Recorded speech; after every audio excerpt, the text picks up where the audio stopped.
jika Anda mengikuti seruan Nabi Kita berada di sebuah ambang sejarah. Hak muslim dengan muslim yang lainnya itu ada 6. diajak untuk berpikir tentang keturunan sebelum nikah.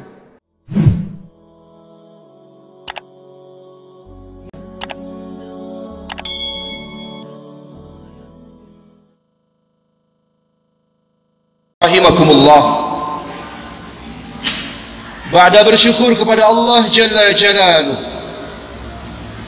dan bersalawat kepada Nabi Muhammad sallallahu alaihi wasallam, seperti biasa khatib dari atas mimbar ini mengajak khususnya kepada diri khatib dan umumnya kepada para jamaah sekalian, hendaklah kita meningkatkan kualitas iman dan takwa kita kepada Allah Jalla Jalaluh. Karena tidak ada bekal yang mampu mencukupi saat kita pulang menghadap Allah di perjalanan panjang nanti kecuali bekal takwa. Dan tidak ada bekal yang paling baik menghadap Allah kecuali bekal takwa. Fa inna khairaz zadi taqwa, dan sebaik-baik bekal adalah bekal takwa. Ittaqillah, maka bertakwalah kita seluruhnya kepada Allah Jalla Jalaluh. Ma'asyiral muslimin, sidang Jum'ah rahimakumullah. Seorang ulama besar dari India, Syekh Abul Hasan Ali An-Nadwi, beliau menulis satu kitab yang berjudul Madza Khasiral Alam bi Khitatil Muslimin. Apa kerugian alam semesta ini? Apa kerugian bumi ini apabila umat Islam mundur dari panggung kehidupan? Umat Islam tidak mengambil peran-peran perbaikannya di bumi ini. Di dalam kitab tersebut, Syekh Abul Hasan Ali An-Nadwi memberikan peringatan kepada kita bahwa kita berhadapan dengan satu masa, satu era, satu zaman yang bahkan tidak sama kadar ujiannya sebagaimana ujian yang pernah ditimpakan Allah kepada para pendahulu kita. Bahwa ujian adalah kemestian yang Allah akan berikan kepada setiap orang yang mengaku lisannya beriman kepada Allah. Ahasiban nasu ayyutraku ayyakulu amanna wahum la yuftanun. Apa kamu dibiarkan begitu saja mengatakan bahwa kalian telah beriman kepada Allah sedang kalian tidak diuji oleh Allah Subhanahu wa taala? Ujian adalah kemestian untuk mengeluarkan hakikat keimanan seorang hamba, apakah dia jujur dalam keimanannya atau dia berdusta dengan keimanannya. Ma'asyiral muslimin, sidang Jum'ah rahimakumullah. Ujian yang menimpa para pendahulu kita bahkan sampai pada taraf ujian kehilangan nyawa. Mereka ditimpa siksaan, mereka ditimpa berbagai macam penyakit. Tetapi kata Syekh Abul Hasan Ali An-Nadwi, beliau mengatakan bahwa ujian yang menimpa generasi kita hari ini,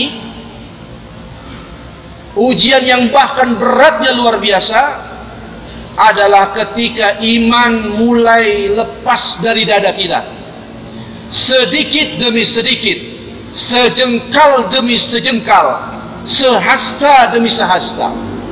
Inilah ujian yang paling berat. Bagaimana kemudian agama itu, iman itu bisa lepas dari dada kita? Karena sebagian di antara kita tidak mengerti bagaimana beragama dengan fondasi dasar yang kokoh dan kuat. Sehingga mereka beranggapan bahwa agama ini hanya formalitas saja. Agama ini hanya identitas yang melekat di KTP-nya saja. Mereka tidak menyadari bahaya yang mengancam kehidupan agamanya. Bahaya runtuhnya keimanan generasi kita hari ini. Bahkan Orang tua hari ini begitu abainya. Orang tua hari ini begitu santainya melihat generasinya.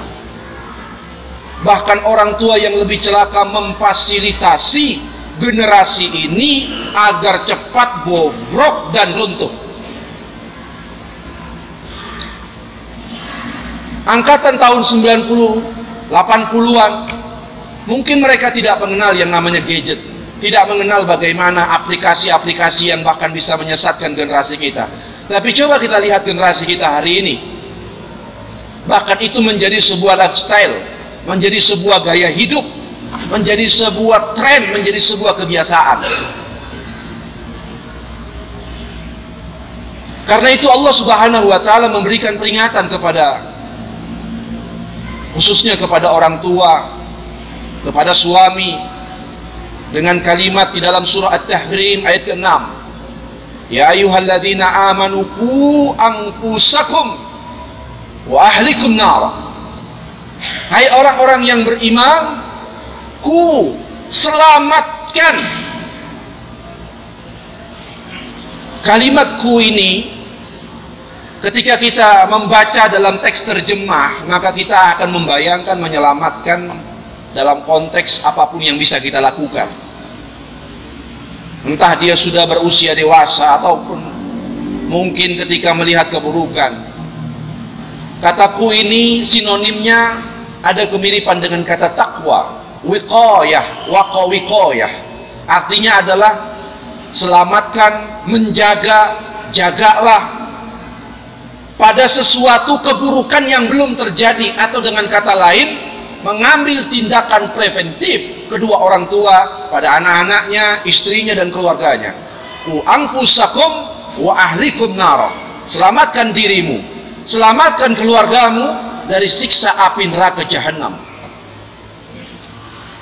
Jadi yang disebut dengan menyelamatkan di sini bukan sekedar ketika melihat keburukan anak kemudian langsung dicegah, melihat keburukan istri, kebengkokan istri langsung dicegah, bukan itu.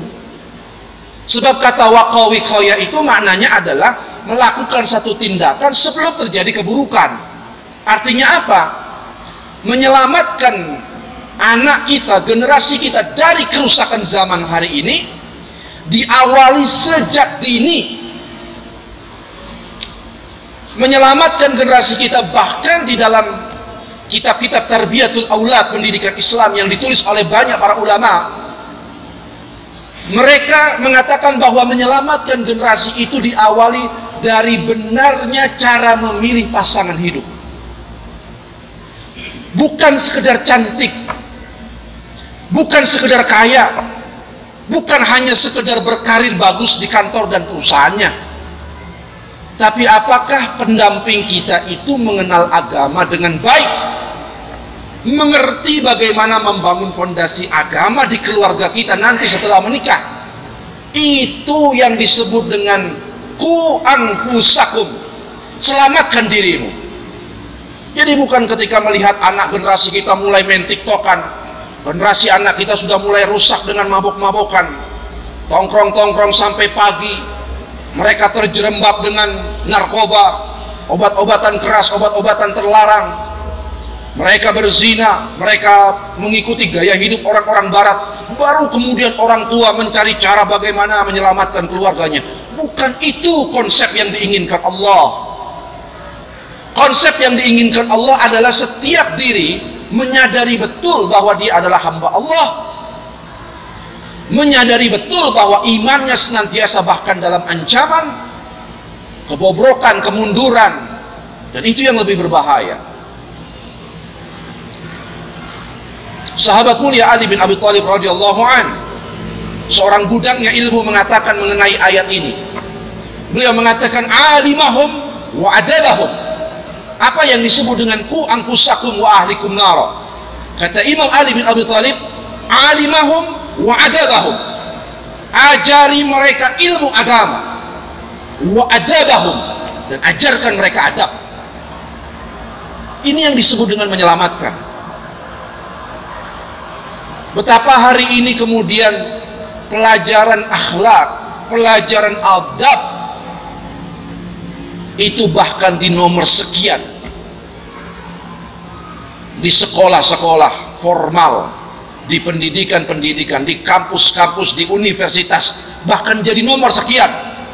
Ukurannya adalah kecerdasan IQ saja.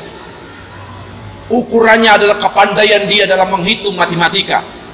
Dia jago berbahasa Inggris, dia menguasai, pakar di bidang ini, di bidang itu. Padahal kunci sukses pendidikan itu ketika dia memiliki kedua orang tua, wakhfiz janahaka dzulli minar rahmah, dan rendahkan sayap kebesaran. Wakhfiz janahaka dzulli minar rahmah. Anda seorang doktor, Anda seorang profesor berpendidikan tinggi, tapi tidak beradab pada kedua orang tua, tidak berakhlak pada orang tua, tidak merendahkan sayap kebesarannya di hadapan orang tua, batal, gagal pendidikan kita hari ini. Masyaallah muslimin sidang Jumat rahimakumullah. Karena itulah kita diingatkan oleh Syekh Abdul Hasan Al-Nadwi bahwa generasi kita hari ini berhadapan dengan ujian kebobrokan akhlak yang bahkan itu menjadi PR besar bagi setiap tokoh masyarakat, bagi para alim ulama, bagi para murabbi, bagi para pendidik, bagi suami, bagi ayah dan ibu. Ini menjadi PR besar bahwa kita mesti merapikan kembali akhlak generasi kita, sebab ini adalah kunci kebaikan dan keburukan zaman ini. Mundur jatuhnya akhlak dan adab generasi kita menandakan bahwa kebangkitan Islam, kemuliaan Islam itu akan semakin jauh kita dapati. Tengoklah bagaimana cara Nabi Shallallahu Alaihi Wasallam, bahkan tindakan preventif ketika sebelum terjadinya kerusakan, Nabi Shallallahu Alaihi Wasallam sudah mengambil antisipasi. Ada seorang ibu mengutus anaknya kepada Rasulullah Shallallahu Alaihi Wasallam untuk mengantarkan seonggok anggur kepada Rasulullah. Di perjalanan si anak ini kemudian memotek 1 atau 2 butir yang dia makan. Kemudian diserahkan Rasulullah dan Rasulullah mengetahuinya. Maka Rasulullah memegang telinganya, kemudian menjewernya sambil mengatakan, dasar hudor, dasar koruptor. Ini adalah tindakan Rasulullah. Ini yang disebut dengan tindakan preventif. Kita mau punya 10 KPK sekalipun, tapi kalau tidak punya ada sumbangsi kedua orang tua membangun sistem akhlak dan moral dari rumah, maka percayalah, mau pemerintah ini punya 10 instansi, 10 institusi anti korupsi, anti rasuah, maka korupsi akan terus tersistem. Begitu mereka ditangkap, dihukum dengan hukuman yang tidak seberapa dengan perbuatannya, dimasukkan ke dalam penjara, di penjara ketemu dengan maling yang tadinya sekedar maling ayam, maling sepatu, maling motor, ketemu dengan koruptor, dijadikan satu, ngobrol, dikader, jadi koruptor kelas kakap lagi. Dan begitulah sistem yang terjadi hari ini. Tapi kalau ada benteng yang dibangun di rumah, fondasi yang dibangun oleh kedua orang tua di rumah tentang mengajarkan kejujuran sejak dini pada anak-anak kita, bersikap tegas pada anak-anak kita, itu baru 1 poin tentang pencurian. Sementara kerusakan di negeri ini tidak sekedar pencurian, terlalu banyak. Karena itulah PR yang mesti dibangun oleh kedua orang tua hari ini, generasi kita. Benteng pertahanan umat ini di tengah kondisi seperti ini hanya ada 2. 1 di rumah, 2 di masjid. Itu benteng pertahanan. Kalau di rumah, di masjid kemudian dia tidak bangun fondasi adab akhlak yang baik, semangat beribadah, semangat beramal yang kontinuitas, istiqomah di dalam menjalankan amal, maka bisa dipastikan generasi kita semakin hari semakin terpuruk dan runtuh. Nabi mengatakan, badiru bil amal bersegeralah kalian di dalam beramal saleh. Fitanan ka qita'il laili muslim, sebelum datang zaman yang gelap seperti malam hari.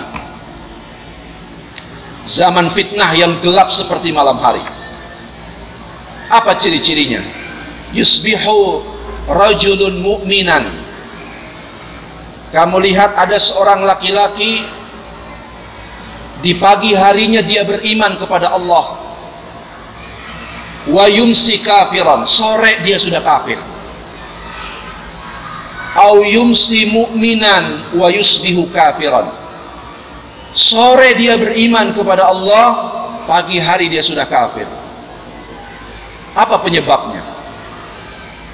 Penyebabnya kata Nabi SAW, yabi'u bi'aradin minad dunya, mereka menjual agama mereka dengan dunia. Jadi kalau fondasi iman tidak dibangun di rumah, kita mendapati zaman itu, zaman yang begitu cepatnya hilangnya iman seseorang. Bahkan iman hilang di dada seseorang dalam hitungan jam. Pagi beriman, sore kafir, sore beriman, pagi sudah kafir. Yamrukuna minad din kama yamrukuna syahmu minar ramyah. Mereka melepaskan agama ini seperti lepasnya anak panah dari busurnya, begitu cepatnya. Karena zaman yang begitu cepat seperti ini, maka fondasi yang dibangun oleh kedua orang tua tidak hanya berorientasi pada dunia. Kalau orientasinya dunia lagi, sampah dunia lagi, maka lambat laun kita akan sulit mendidik generasi kita untuk memiliki kekuatan akhlak dan fondasi iman yang kokoh. Kita sekolahkan anak-anak kita. Nah, nanti kamu kalau sudah masuk ke perguruan tinggi, kamu sudah lulus kuliah, kamu keluar dari kampus, kamu keluar dari universitas, jangan lupa ya anak, bahagiakan orang tuamu. Sampai situ benar. Tapi kemudian jangan lupa ya, kamu belikan rumah orang tuamu. Jangan lupa kamu berikan mobil orang tuamu, kamu berikan fasilitas sebagaimana dulu ayah ibumu. Jadi yang didoktrin oleh orang tuanya itu adalah semua yang berbau dunia ketika anak baru mulai mengenyam pendidikan. Dan ini adalah satu budaya yang sangat merusak. Sebab Nabi mengatakan siapa orang yang pergi menuntut ilmu, dia tidak mengharapkan wajah Allah, maka dia tidak akan pernah mencium bi'aradin, dia tidak akan pernah mencium baunya surga. Baunya saja dia tidak bisa mencium. Kenapa? Karena dia tidak mengharapkan wajah Allah ketika menuntut ilmu. Yang diharapkan lulus dia dapat ijazah, dia dapat gelar, dia dapat titel. Kemudian setelah itu dia dapat pekerjaan yang bergengsi, masuk di sebuah perusahaan. Hanya itu yang menjadi cita-cita di kepalanya. Artinya apa? Orang tua sudah menanamkan chip itu, orang tua sudah mendoktrin itu. Nanti pada saatnya zaman yang begitu pekat, maka dia akan sangat mudah menjual agamanya dengan dunia.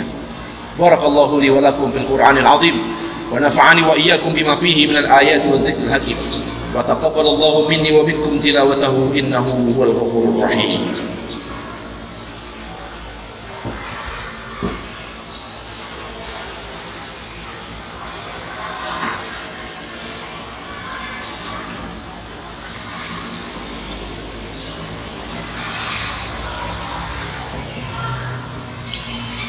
Alhamdulillah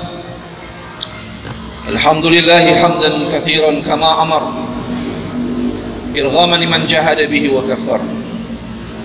Asyhadu an la ilaha illallah wahdahu la syarika lah, wa asyhadu anna Muhammadan abduhu wa rasuluhu la nabiyya ba'dah. Inna Allah wa malaikatahu yusalluna 'alan nabi, ya ayyuhalladzina amanu sallu 'alaihi wa sallimu taslima. Ma'asyiral muslimin, sidang Jumat rahimakumullah. Di kesempatan khutbah yang kedua ini kembali khatib mengingatkan khususnya kepada diri khatib dan umumnya kepada para jamaah sekalian, hendaklah kita meningkatkan kualitas iman dan takwa kita kepada Allah Jalla Jalaluh. Karena hanya dengan modal itu kita bisa selamat. Hanya dengan modal itu kita dimatikan oleh Allah Subhanahu wa taala dalam keadaan husnul khatimah insyaallah. Amin ya rabbal alamin. Di kesempatan khutbah yang kedua ini, khatib ingin menyimpulkan dari si khutbah yang pertama adalah situasi zaman yang semakin hari semakin menampakkan kerusakannya, memotivasi kedua orang tua untuk tidak berlalai-lalai mengajarkan ilmu agama pada anaknya, memotivasi kepada kedua orang tua untuk menyiapkan kurikulum pendidikan sedari dini di rumahnya. Dia sudah menyiapkan segala hal, bukan hanya menyiapkan masa depan dunianya pada anak kita, tapi yang dipersiapkan oleh kedua orang tuanya, yang disiapkan oleh orang tuanya untuk anak-anak dan generasinya adalah masa depan akhiratnya. Selalu mengajarkan anak-anak itu untuk ringan di dalam mengamalkan ibadah kepada Allah, menjalankan sunnah Nabi SAW, mengajarkan, mengulang-ulang pada anak-anak kita agar mereka tidak terbuai pada kehidupan dunia yang megah seperti ini. Mudah-mudahan dengan cara itu, dengan upaya itu, kita bisa menyelamatkan satu generasi menjadi generasi yang lebih baik daripada generasi kita hari ini. Mari sama-sama kita tundukkan wajah kita, hati kita, berdoa memohon kepada Allah. Karena tanpa pertolongan Allah, segala yang kita upayakan, segala yang kita usahakan akan menjadi sia-sia di hadapan Allah Subhanahu wa taala. Astaghfirullahaladzim, astaghfirullahaladzim, astaghfirullahaladzim. Lakal hamdu ya ma'bud, ya dzal jalali wal ikram. Allahumma shalli wa sallim wa barik ala Muhammadin wa ala alihi wa sahbihi ajma'in. Hamdan na'imin, hamdan syakirin, hamdan yuafi ni'amahu wa yukafi mazidah. Ya Rabbi lakal hamdu kama yanbaghi li jalalikal karim wa 'azim sultanik. Allahumma ighfir lil muslimin wal muslimat wal mu'minin wal mu'minat al ahya'i minhum wal amwat innaka as-sami'un qaribun mujibud da'wati ya qadiyal hajat. اللهم افتح لنا قلوبنا وألهمنا رشدنا واهدنا إلى صراطك المستقيم.